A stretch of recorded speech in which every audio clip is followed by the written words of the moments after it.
کسی درد مند کے کام آ کسی ڈوبتے کو چہل دے۔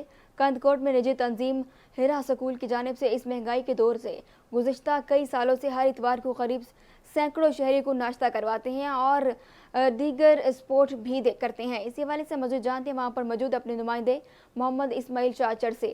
جی اسماعیل، آگاہ کیجیے گا۔ جی بالکل، اس وقت میں موجود ہوں کندہکوٹ ہیرا اسکول میں، جہاں ہیرا ویلفیئر ٹرسٹ کی جانب سے گزشتہ کئی جو ہے ماہوں سے یہاں پر جو ہے ناشتے کا ہر اتوار کو جو ناشتے کا انتظام کیا جا رہا ہے۔ ہمارا کیمرہ مین اگر آپ کو دکھا سکے تو اس مہنگائی کے دور میں ناشتہ کرنا بھی ایک بڑی بات ہے۔ مہنگائی کی وجہ سے جو ہے یہاں پر لوگ پریشان ہیں، تو اس وجہ سے یہاں پر جو ہے ہر اتوار کو جہاں پر ناشتہ کرایا جا رہا ہے ویلفیئر ٹرسٹ کی جانب سے۔ گزشتہ کئی مہینوں سے جو ہے یہاں پر جو ہے مختلف غریبوں کو جو ہے ناشتہ کروایا جا رہا ہے۔ اس وقت ہمارے ساتھ ویلفیئر ٹرسٹ کے رہنما موجود ہیں، مزید ان سے جانیں گے تو اس والے سے کیا کہیں گے۔ سر کیا کہیں گے آپ جو ہے ناشتہ چل رہا ہے گزشتہ کئی ماہوں سے، کیا کہیں گے؟ اور یہ ہمارے ہیرا اور ہیرا اسکول کے تعاون سے چلتا ہے۔ ہم یہاں ایک ہندو اور مسلم کا کمبینیشن ہے جو دو سماج ڈونر ہیں، اس وجہ سے ہم کئی سالوں سے غریب عوام کی خدمت کریں۔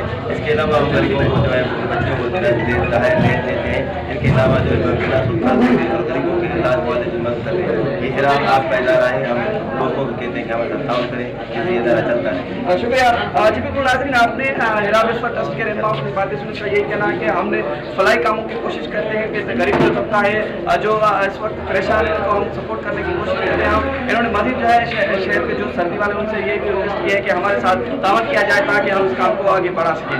جی بہت شکریہ اسماعیل تفصیلات سے آگاہ کرنے کے لیے، اور اب آپ کو براہ